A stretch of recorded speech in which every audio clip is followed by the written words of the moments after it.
Some years ago, I was reading a book, the author of whom I have long admired. Now, this book was obviously a satire, and a very funny and effective satire at that. But as I was reading it, I couldn't help but think about the question posed in the title of the book. And I couldn't come up with an answer as to why not Al Franken. So I continued to think about that, and apparently the good people of the state of Minnesota couldn't come up with a good answer to that either. So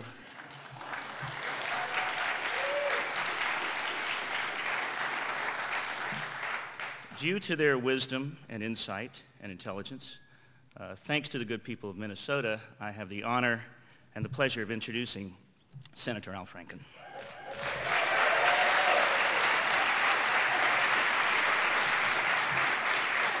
Thank you, Mike.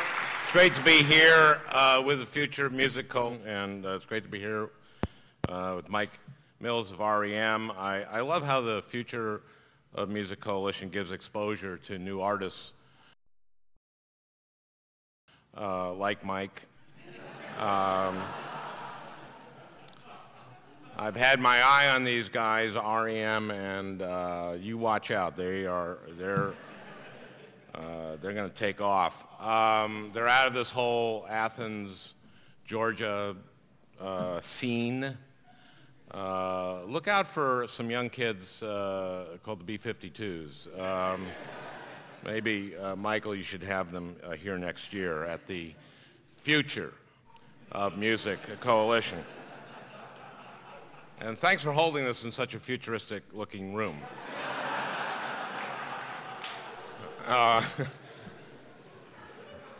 And thank you, Mike, for referencing Why Not Me, my least successful book.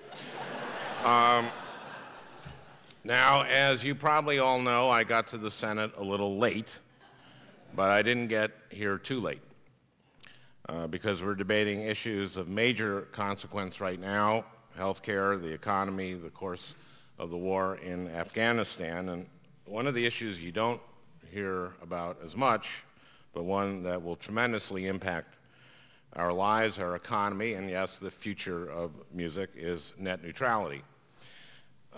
Several years ago, and I can't remember exactly when, I think it was the mid to late 90s, I went and gave a speech to the folks at DARPA, the Defense Advanced Research Projects Agency, and I remember asking what cool things that they're working on, and later, a guy came up to me and took me aside and said that he was working on an unmanned aerial vehicle the size of an insect. And I was really excited about that. Evidently, that hasn't happened. They didn't make the bug-sized unmanned aerial vehicle work. Create the ARPANET 40 years ago. And the ARPANET grew into the internet, which is almost as cool as a bug-sized unmanned aerial vehicle with a camera and a Hellfire missile on it. And today the internet is the town square. And famously said that given a choice between government without newspapers and newspapers without government, he would, quote, not hesitate to prefer the latter. If he were here today, I think he'd see the internet in much the same light. Now, fortunately, we don't have to make that choice. Because the internet is a platform for speech, debate, and creativity, and it is neutral, government has to play a role in making sure that it stays that way. And let me add that this is a fundamental political philosophy that I bring as a senator to many of our national challenges. Government's job is to make sure that everybody gets a chance to start at the starting line, at the same starting line. Not that we finish the same at the finishing line, but that at least everyone starts at the same starting line. And that's how the internet developed. The FCC treated the web as a common carrier similar to the phone, meaning that anyone had the right to access it however they wanted, so long as they weren't breaking the law.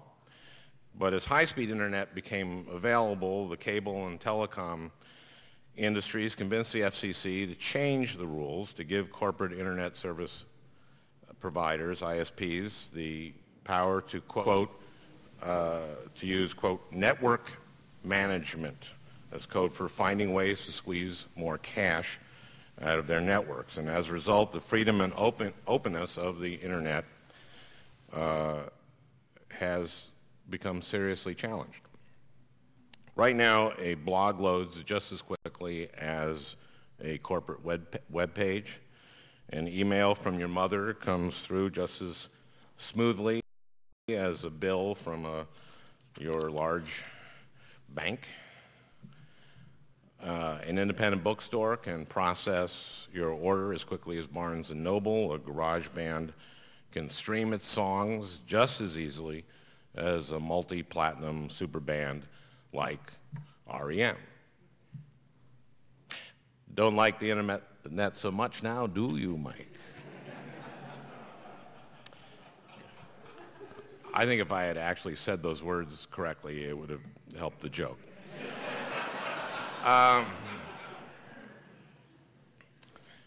But recently, business executives from top ISPs have declared their interests in offering, quote, prioritized internet service to companies who can pay for it.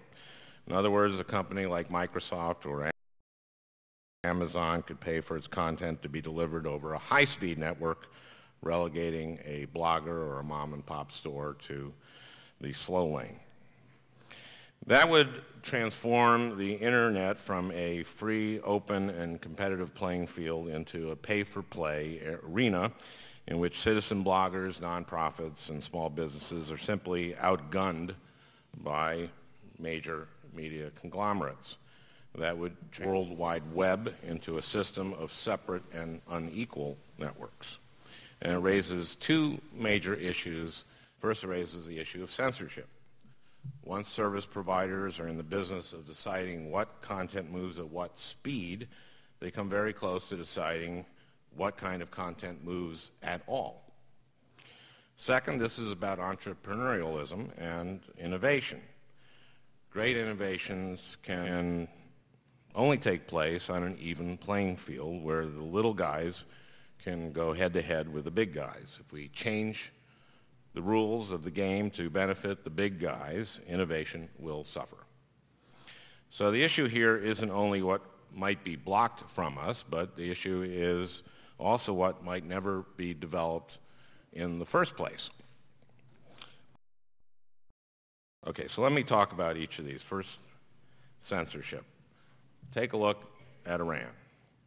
In Iran, every internet provider uses filters to control the websites and emails that the users can access. They use a technology called deep packet inspection to inspect every email, Facebook post, and tweet that anyone sends, and in real time. They can block content in real time that they deem objectionable. That's cool, isn't it? It's not cool. It's awful. Now, you might say, well, that's a terrible situation. But it's just, it's happening to Iran, and this isn't Iran. Well, we're not Iran, but that isn't stopping several companies from taking the same or similar technology out for kind of a test ride.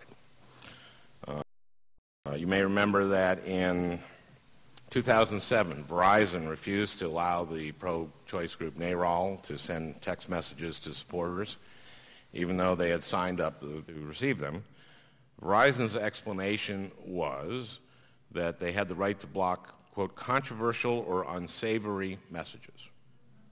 Like, for example, that a woman should have control of her reproductive system. Second example, Comcast has used deep packet inspection to block lawful peer-to-peer applications. And you may remember that during a live webcast of a 2007 Pearl Jam concert, AT&T killed the audio for a few beats. It turns out the missing lyrics were criticisms of President Bush. Now, as big of fans as you and I may be of President Bush, this still wasn't the right thing for AT&T to do, and I was personally embarrassed. As I know Mike was. The stifling of openness on the internet isn't always about censorship. In the future, it'll simply be a product, it could be, a product of business at work, of ISPs turning a bigger profit. The chief technology officer for Bell South recently said, "I can buy a coach standby ticket or a first-class ticket. I can get 2-day air or 6-day ground." And he asserted the internet should be the same way. The CEO of Verizon made the same point when he said, "We need to make sure that there is the right economic model. We need to pay for the pipe." And one provider proposed a system where consumers could pay a cheap monthly rate for light internet use, a higher fee for heavier use, but with an exception for people who access only the content created by that provider. That's a business motive, but it has the effect of limiting speech. And as far as I'm concerned, free speech limited or free speech delayed are the same as free speech denied.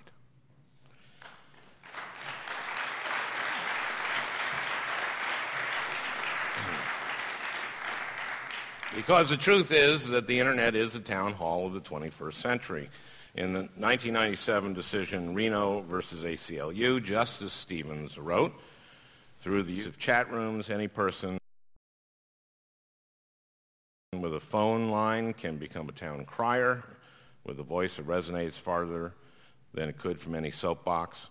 Through the use of web pages, mail exploders, and news groups, the same individual can become a pamphleteer." Now, I know you know that, but this is from a pretty old Supreme Court justice who's pretty smart. I serve on the Judiciary Committee, and on my 4th day in the Senate, my first hearing on a committee, we were dealing with the nomination of Judge Sonia Sotomayor, now Justice Sotomayor, and I asked her specifically about what she thought, whether she thought that the American public had a compelling First Amendment interest in censoring the internet, or ensuring, that the internet stays open and accessible, and I'll paraphrase her answer. It was yes.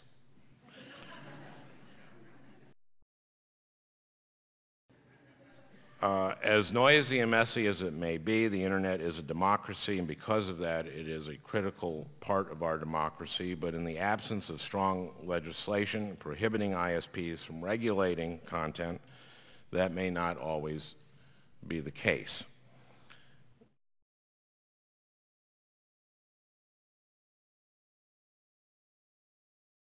Single ISP.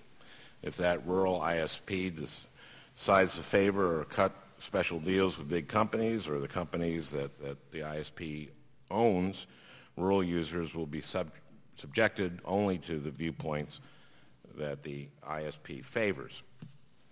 ISP profit margins should never come at the cost of free speech and open internet, because while they may benefit, we all lose. And it's not just the material that could be slowed or censored, it's innovation itself. In America, we think that an individual with a big idea is just as worthy as competing as a company with a big market share. But the loss of a neutral internet would mean that the market be no longer competitive. It would no longer be a meritocracy. Consider the case of YouTube. YouTube was founded in San Mateo, California. At the same time, the most popular video application was something called Google Video, an app that most people came to realize was slow and clunky. Now, don't get me wrong, I love Google. You can search anything. Put in Michael Mills, and what do you get? You get the Wikipedia entry for Mike Mills. And, but I digress. Anyway, because it was so well designed, YouTube quickly gained a user base and gradually overcame Google Video. And as we know, Google actually bought YouTube and retired Google Video.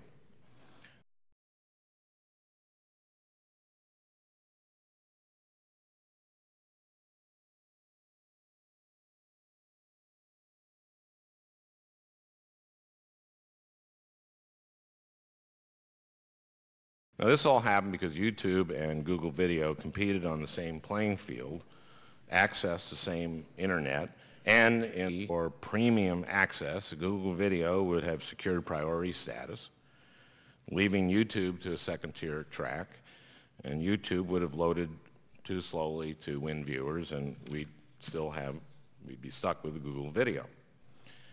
Again, what's at stake here isn't just what could be taken away. It's a forum for innovation and entrepreneurship.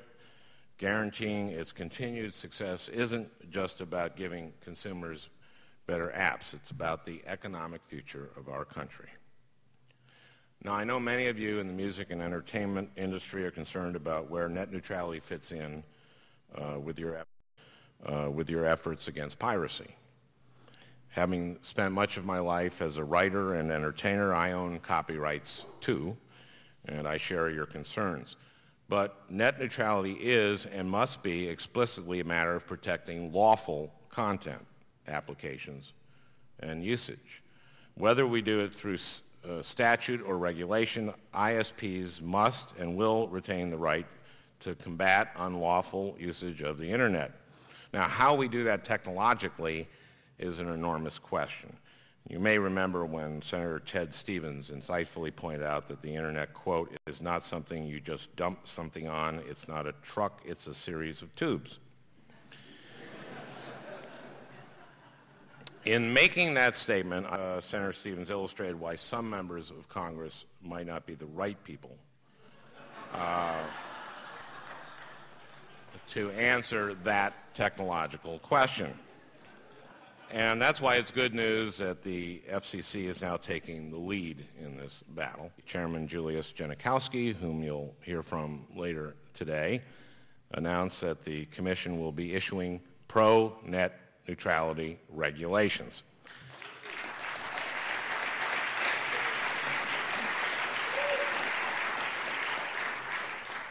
The Commission rules will emphasize non-discrimination, barring ISPs from discriminating for or against particular internet content or applications, and transparency, requiring ISPs to be open about their network management practices. And he's right. An ISP should not be able to prioritize certain traffic over other traffic. A company cannot pay to have a fast track over the internet. And we need to be serious about transparency. ISPs should have to disclose to consumers any practices that may affect communications between a user and a content application or service provider. This ensures that when ISPs do take actions that slow down one content provider and speed up another, users will acknowledge that sometimes it's citizens and not the government that are in the best position to protect complaints directly to the FCC and allow them to recover damages in certain instances. Finally, and I think the FCC will agree with me on this one, we need to give the experts at the FCC the flexibility they need to solve this complicated set of problems. So rest assured that even though Senator Stevens is no longer here to lend us his tube expertise, I will be standing ready to work with knowledgeable leaders in Congress, Senator Dorgan, Senator Snow, Congressman Markey, Congressman.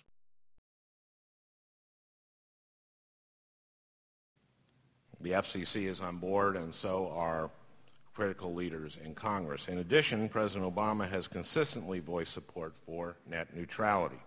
Recently, he put net neutrality at the top of his national innovation agenda. Although previous efforts to pass net neutrality have failed, we now have both a president and an FCC chairman who strongly support the cause.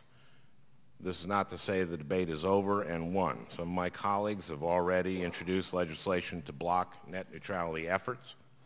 And just last week, a Washington Post editorial declared that, quote, federal regulators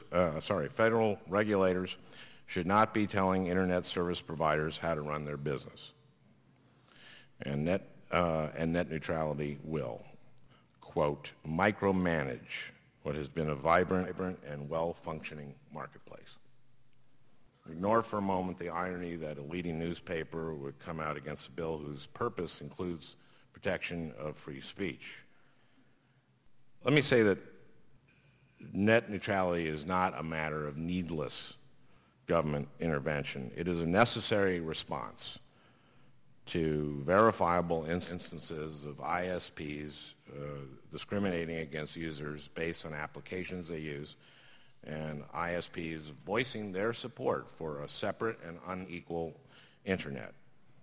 It is a 21st century reiteration of one of our most important constitutional rights, the right to free speech. And it doesn't interfere with the free market, it protects the free market. A century ago, President Teddy Roosevelt wrote, "Above all else, we must strive to keep the highways of commerce open to all on equal terms." He may have been writing in a different time and addressing different technology, but his purpose is just as relevant today. Thank you.